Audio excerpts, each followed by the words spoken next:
Good morning, everyone. Boker Tov. I am really pleased to be able to share with you the experiences of the Netherlands, which is, like Israel, a very small and congested country.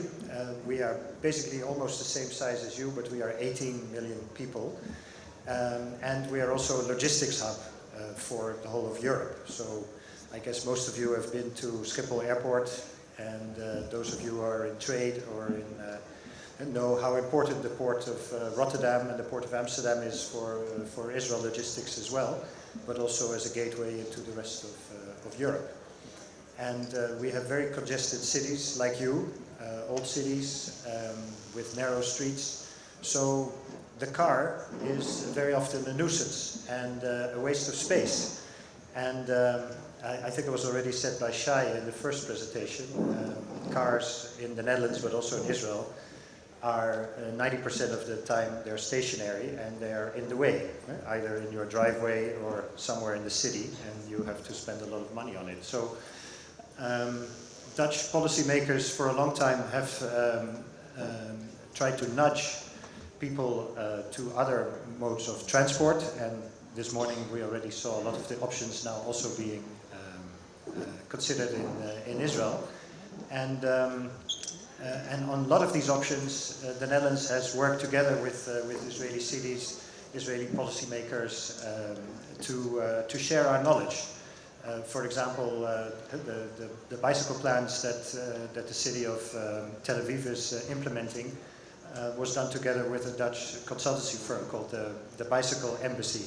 And that was not my embassy, which is also a bicycle embassy, because I'm a big fan of using bicycles.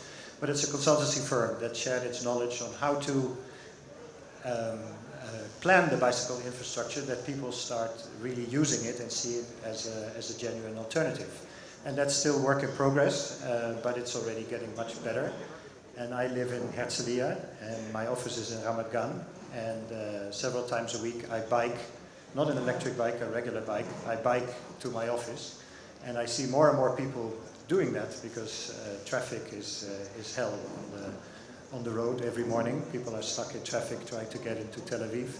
And the bicycle is a really good alternative, but the long distance bicycle paths are still not part of the mix. So I like to plea here to the cities of the Gush Dan.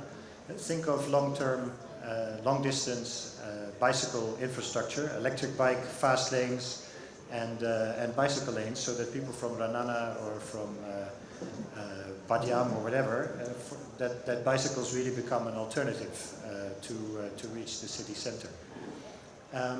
We've also been working closely with Israel on the fast charging infrastructure and electric mobility for buses. We've shared our knowledge on how to build the fast charging infrastructure in Israel that we now see being rolled out. We shared our knowledge and expertise on electric buses and how to do that and build the infrastructure for that and make sure that the buses are fully charged all the way and you lose as little time as possible. We also share our knowledge on the transport logistics, because that is also an important part of the mix that wasn't really mentioned this morning. We talked more about people mobility, but people need food, they need everything, and the logistics of transport are also key. And not all of it can be done by trucks, and I think also the rail infrastructure and the light rail infrastructure in future can also play an important role in provisioning the cities, and I think that's also something to look at and where we can also share our knowledge. What else can I say? I mean, you are now at 75, Israel at 75, and congratulations, by the way. You are really going to the next phase of planning, and we heard it this morning. Definitely there's a transport revolution going on, and there's a lot of investment in public transport and connectivity, and I think that's great. But it's also maybe good to look at the region. We are, as I said at the beginning, a regional logistics hub, And now that Israel is having more and more friends in the region, I think it's also important to look at the connectivity for transport, but also for people mobility beyond your borders. And that is also something where we're ready to share our knowledge and expertise, because that's a whole different ballgame. If you start looking at how to move goods fast from the port of Haifa or the port of Ashdod towards, I don't know, the Gulf or Jordan, or the other way around, I think there's still a lot of work to be done, and it needs to be taken into the plans that are now being made, because as I said in the beginning, we are a small country. We know that land is scarce, and you cannot just keep widening the roads or adding other ports. You have to make choices, and in order to be able to make those choices in the future, you also have to plan ahead and think what you want to be in maybe 100 years' time, and what you need, you know, to reach that. So we are ready to work with you on these issues as we've done before, and also think ahead. And I hope, like in the next couple of years, that when all these infrastructure plans come together, that the car is really no longer the first option for many people, but it's maybe the last option. And that people really start moving into public transport and use all the micro-mobility options in the cities that are there. And we are happy to share our expertise. I think I had wanted to show here, but it was technically not possible. One of the examples of the city of Amsterdam, with its new underground bicycle parking for 7,000 bicycles.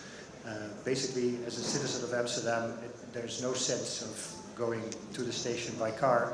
You go by bike, you park it underground, and when you come back from your trip to another city, you bike out again. And it's an amazing piece of infrastructure. It's built underwater because space is at a premium for us, like it is for you. So we have all these creative solutions to limit the use of land for these solutions. So my colleagues are here the whole day. You recognize the NL logo.